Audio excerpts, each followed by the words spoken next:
Tales told in Granny T's fort, Peyton and the switching spell. The blanket fort was warm tonight, warm like laundry fresh from the dryer, warm like soup, warm like the kind of quiet that only happens when you're safe. Peyton crawled in first, because Peyton always did. She had something important with her, a little plastic horse, 2 tiny dolls, a blanket folded into a perfect square, a whole world. She set everything up carefully near the fort wall, creating a miniature town with roads made from ribbon and a bridge made from a pencil case. Roland slid in quietly behind her and settled into his sleeping bag like a shadow choosing its favorite corner. Jessie wriggled in next, already grumbling at his zipper like it had personally offended him.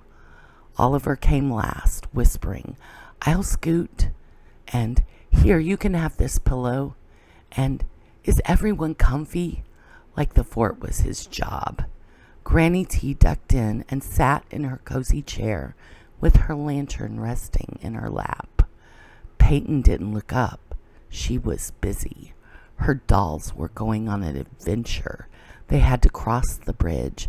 They had to rescue the horse. The horse had to be fed. The whole thing was very serious. Jessie watched for a second. Then he said, "What are they doing?" Peyton whispered intensely, "They're escaping a lava flood." Jessie's eyes widened. "Cool." Peyton moved the horse across the ribbon road. Her voice turned into a tiny narrator voice. "Okay," she murmured. "Now you go here and then it happened. Outside the fort, from somewhere in the house, a voice called, "Peyton, sweetheart, can you come help for a minute?" Peyton froze, not because she didn't hear, because she did. She heard it perfectly, but her hand stayed hovering over the dolls. Her chest tightened. The story in her head screamed, "Not now." The voice came again, kind, not angry. "Peyton, we just need you for one quick thing." Peyton's eyes stung instantly, like her body was already upset before her brain caught up. Jessie glanced at her. Oliver sat up a little, ready to fix it. Roland watched quietly. Peyton's shoulders rose. Her voice came out too sharp. "I'm busy." Silence. Not inside the fort, outside it. The kind of silence that make you feel your own words echo. Peyton swallowed hard. Her stomach sank. She didn't want to be mean. She didn't want anyone to be mad. She just didn't want to stop. Because stopping felt like someone yanked the whole world out of her hands. Peyton blinked fast. "I didn't mean," she whispered, but it was too late. The moment had already happened. Granny T didn't scold her. She didn't say, "Use a nicer tone."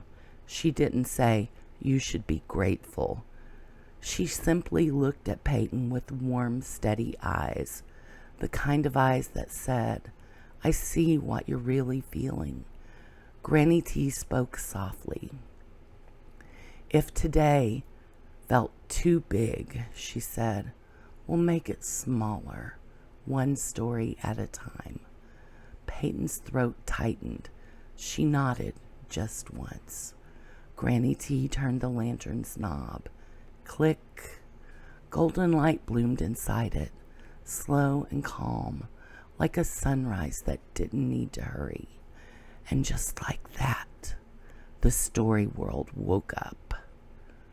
The fort felt bigger, not louder, just roomier, like there was space for Peyton's play world and the real world to exist at the same time.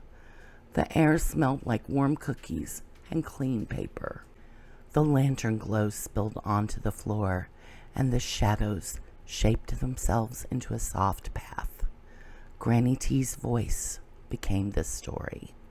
Tonight, she whispered, I'm going to tell you about a girl who had trouble with switching. Peyton blinked. Switching? Granny T nodded. From one thing to another. The lantern pulsed once, and the story began. Peyton and the switching spell.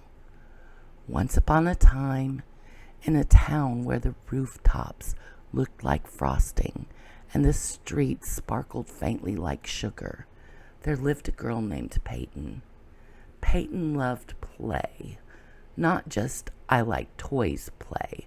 Peyton loved deep play, the kind where you forget time exists, the kind where the world becomes a story you can touch. One afternoon, Peyton was building something incredible, a whole castle city out of blocks and little figures.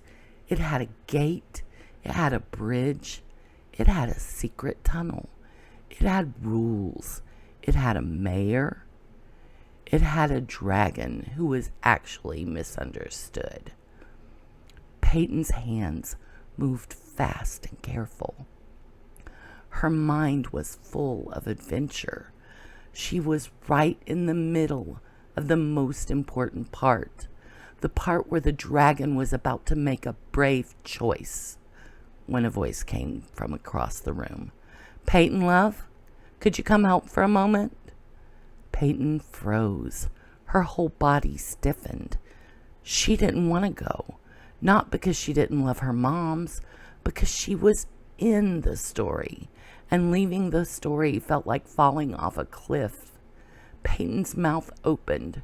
Her words came out sharp and fast. I'm busy. The room went quiet. Peyton's heart dropped. She didn't mean to shout. She just felt pulled between two things she cared about. Play and helping, fun and responsibility, the story and real life. Peyton stood there, chest tight, hands still clenched around a tiny block. And that's when something strange happened.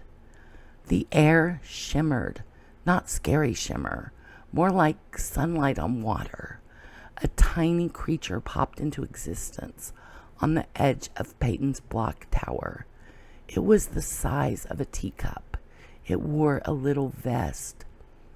Its hair was wild, like dandelion fluff. And around its waist was a belt made of tiny golden clocks. It looked at Peyton with serious eyes. Then it cleared its throat. Peyton blinked. What are you? The creature placed its hands on its hips. I, it said proudly, am a switchling. Peyton frowned. A what? A switchling, it replied, a helper of switching. Peyton stared. I don't need help switching, Peyton muttered. The switchling's eyebrows rose. Oh, it said, glancing at the clenched fist, the tight shoulders, the sharp breathing. Because it looks like switching is wrestling you right now. Peyton's cheeks warmed. She looked away. The switchling hopped down from the tower and landed lightly on the table. Listen, it said, voice gentler now. You are not bad for not wanting to stop playing. Peyton blinked. The switchling nodded. Switching is hard, it said, even for grown-ups. Peyton swallowed. It is? The switchling sighed dramatically. Oh, yes, it said. Grown-ups are just better at pretending they aren't upset. Peyton almost smiled. Almost. But her chest still felt tight. What do I do? She whispered. The switchling tapped its belt of tiny clocks. You learned the switching spell, it said. Peyton frowned. A spell? The switchling nodded. It's not magic like fireworks, it explained. It's magic like a handle on a heavy door. Peyton's stomach fluttered. A handle? She whispered. The switchling held up one finger. Step 1, it said, is the 2-minute warning. Peyton blinked. 2 minutes? The switchling nodded. Your brain needs time to say goodbye to the play world, it said. If you rip it away too fast, your feelings explode like a shaken soda. Peyton's eyes widened. That felt true. The switchling held up a second finger. Step 2, it said, is the save it spot. Peyton frowned. Save it? The switchling nodded. You choose one place to pause your game, it said, so your story doesn't feel lost. It pointed to Peyton's castle city. Like this, it said. You stop at a safe part. You make a tiny sign. The switchling snapped its fingers. A little wooden sign appeared beside the dragon figure. It read, Paused, not gone. Peyton's throat tightened. Not gone, just paused. The switchling held up a third finger. Step 3, it said softly, is the kind switch sentence. Peyton whispered, What's that? The switchling's voice became calm and steady. You say, it told her, Okay, I'm switching now. I can come back later. Peyton stared at the sign. Paused, not gone. She felt something in her chest loosen slightly. But what if I forget? Peyton whispered. The switchling smiled. Then you practice, it said, and you ask for help. Peyton's eyes stung again. Not sad tears, relief tears. Can I try? Peyton whispered. The switchling nodded. Yes. Peyton took a breath. She looked at her castle city. She placed the dragon in a safe spot, right by the gate, not mid-air, not mid-fall. She set the paused, not gone sign beside it.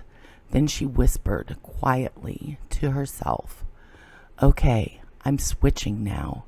I can come back later. The switchling nodded approvingly. And something amazing happened. The castle didn't disappear. The story didn't vanish. The fun didn't die. It simply waited, like a friend sitting patiently on a bench. Peyton looked up at the switchling, surprised. That worked, she whispered. The switchling smiled like it had known all along. Of course it did, it said. You didn't break the story. Peyton's shoulders dropped. You just gave it a safe place to rest. The next day, Peyton was playing again, building a town, arranging figures, making voices. She was deep in it, deep, deep in it. Then her mom's called. Peyton, sweetheart, can you come help for a minute? Peyton's chest tightened. Her frustration rose. The no jumped up in her throat. But this time, Peyton paused. She didn't shout. She didn't snap. She took one breath. Then she called back, voice calm. Okay, 2 minutes. Her mom's answered warmly. Thank you. Peyton's heart steadied. She gave her playworld a safe stopping place. She placed the figure down gently. She whispered, paused, not gone. Then she stood up, not happy about it, but not exploding either, and that was a victory. The lantern glow softened. The switchling faded. The tiny clocks disappeared like sparkles in warm air. And suddenly, the fort was just the fort again. Blankets overhead, sleeping bags below, Granny T in her chair. Peyton blinked slowly. Her chest felt better. Not perfect, but better. Granny T watched her gently. Peyton swallowed. Then she whispered, like she was practicing something brave. "I can say 2 minutes?" "Yes, my love," Granny T smiled. Peyton nodded. "And I can say, paused, not gone." Granny T's eyes warmed. "Yes," she said softly, "because your play matters too." Oliver whispered, "I like that." Jessie huffed, "I need a switchling." Roland murmured, barely audible, "Me too." Granny T chuckled quietly. "Switchlings come to kids who practice," she said. Peyton's mouth curved into a small smile. Then, very gently, she added, "And kids who forgive themselves when they forget." Peyton's eyes stung again, but she nodded because she understood. The fort was quiet again, blankets above, sleeping bags below, and the soft sound of everyone breathing a little slower. Granny T turned the lantern down until it looked like a tiny golden star. She reached out and gave the closest sleeping bag a gentle pat. "Good," she murmured. "That's better." Then, in her softest voice, "Close your eyes, my loves. You're safe. You're loved. You're home."